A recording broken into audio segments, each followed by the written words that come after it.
তিনটি লক্ষণ দেখলেই বুঝবেন ওই স্বামী বা স্ত্রী পরকীয়াতে লিপ্ত আছে।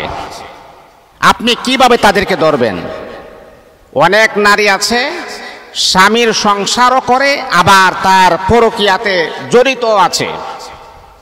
অন্যান্য পুরুষের সাথে তার কথাবার্তা বলাটাও ঠিক আছে, স্বামীর সাথে তার সংসার করাও ঠিক আছে।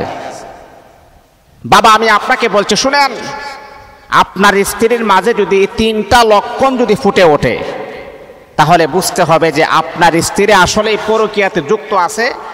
আর যদি আপনি দেখেন যে এই লক্ষণগুলো আপনার স্বামীর মাঝে ফুটে ওঠে তাহলে বুঝতে হবে আপনার স্বামীর মাঝেও পরকীয়ার ঘ্রাণ পাওয়া যাচ্ছে। আল্লাহ পাক এই পরকীয়া নামক ভয়ানক শাস্তি থেকে, আযাব থেকে আমাদেরকে হেফাজত করুন। কারণ স্বামী আর স্ত্রীর ভিতরে যদি যে কোনো একজন যখন পরকীয়ায় লিপ্ত হয়ে যায়, গোটা সংসারটা তছনছ হয়ে যায়, আর কোনো সুখের আর বাতি থাকে না। যেই নারী তার স্বামী পরকীয়া করে, ওই নারীটা কি পরিমাণ ডিপ্রেশন আর টেনশনের ভিতরে থাকে, ওই নারী ছাড়া আর আল্লাহ ছাড়া পৃথিবীর কেউ জানে না। একটা নারীর সবচাইতে দামি সম্পদ হচ্ছে স্বামীর ভালোবাসা। একটা নারীর সবচাইতে তার ইম্পর্টেন্ট দামি হীরা মণি মুক্তা না, স্বর্ণ গহনা না। যারা যারা আমি আপনাকে কথাগুলা বলছি শুনেন, যারা খারাপ, যারা জঘন্য, যারা নিকৃষ্টতম নারী, তাদের কাছে স্বর্ণ গহনা, হীরা মণি মুক্তা, টাকা পয়সা দামি হতে পারে।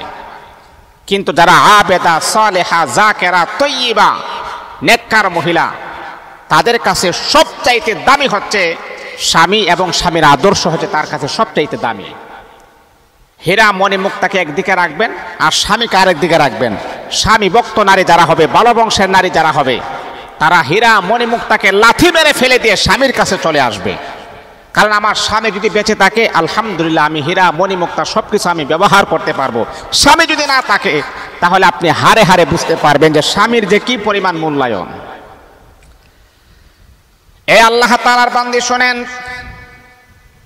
যদি আপনার স্বামীর ভিতরে তিনটা লক্ষণ যদি ফুটে ওঠে তাহলে বুঝবেন আপনার স্বামী পরকীয়াতে জড়িত আছে।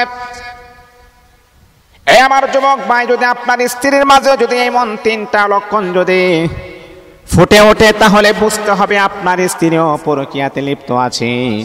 এই তিনটা লক্ষণ যখনই প্রকাশ হবে তখনই আপনার স্ত্রী যে পরকীয়া করে এর মাঝে বিন্দু পরিমাণ সন্দেহ নাই।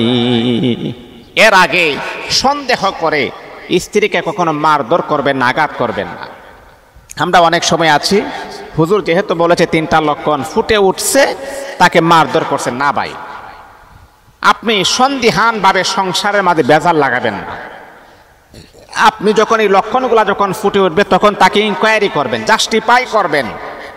আপনি আড়ালে খোঁজ খবর নেবেন আসলে কি ঠিক আছে কিনা। যখন আপনি বাস্তবে জানতে পারবেন তখন একটা সিদ্ধান্তের ভিতর আপনি পৌঁছবেন। আর হুজুরে বলছে আর সংসারের মাঝে আপনি বেজার লাগাইছেন, সংসারটা তছনছ হয়ে গেছে, এমনও হতে পারে যে না আসলে লক্ষণ ফুটে উঠছে কিন্তু মাগার হয় নাই। এই জন্যে বাস্তবতার সাথে এই কাজগুলা করবেন। যখন দেখবেন এইরকম লক্ষণ ফুটে উঠছে তখন আপনি ইনকোয়ারির মাত্রাটা আরো বাড়াইয়া দেন, খোঁজ খবরের মাত্রাটা আরো বাড়াইয়া দেন। আড়ালে খোঁজ খবর নেন আসলে কি দেখতেছে আমি, কি অবস্থা বা কি কারণ। এক নাম্বার হলো, যদি কোনো স্বামী অথবা স্ত্রী যদি পরকীয়া করে, এক নাম্বার আপনি দেখবেন তার চেহারা নষ্ট হয়ে যাবে, চেহারার গ্লেজ নষ্ট হয়ে যাবে। যদি আপনি এমনটা যদি আপনি দেখেন তাহলে বুঝবেন আপনার স্বামী আসলে পরকীয়াতে লিপ্ত আছে। কারণ আল্লাহ পাক রব্বুল আলামিনের হাবিব বলেন, আমার আল্লাহ বলেন, বান্দারে, বান্দা যখন কোনো গুনাহের কাজ করে আমি আল্লাহ তার চেহারা থেকে নূর গুলা আমি আল্লাহ উঠায় আনি। বান্দা যখন কোনো গুনাহের কাজ করে আমি আল্লাহ তার চেহারা থেকে নূর আমি আল্লাহ উঠায় নেই। এ মুসলমান, এই জন্য আমি আপনাকে বলি, নামাজি মানুষের চেহারা একরকম, বেনামাজি মানুষের চেহারা আরেক রকম।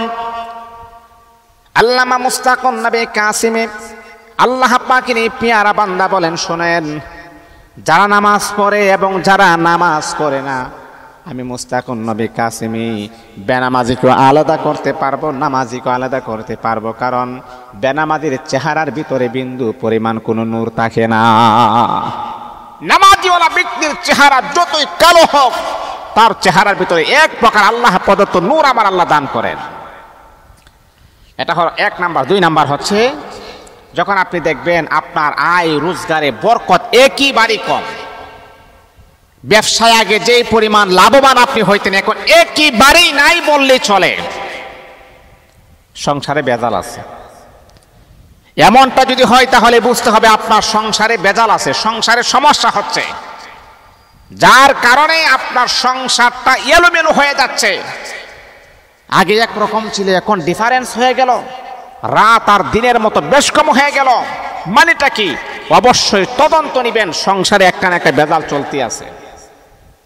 পরকীয়াটা হচ্ছে মারাত্মক লেভেলের একটা জিনা। আল্লাহ কোরআন আমাদেরকে জানিয়ে দিয়েছেন, ওয়ালা তাকরাবু জিনা, জিনা তো করবা দূরের কথা, জিনাহের কাছেও তোমরা যাও না। হারাম রিলেশন যখন আপনি করবেন, আল্লাহ পাক কামাই রুজির ভিতরে বরকত আমার আল্লাহ উঠায় নেবেন।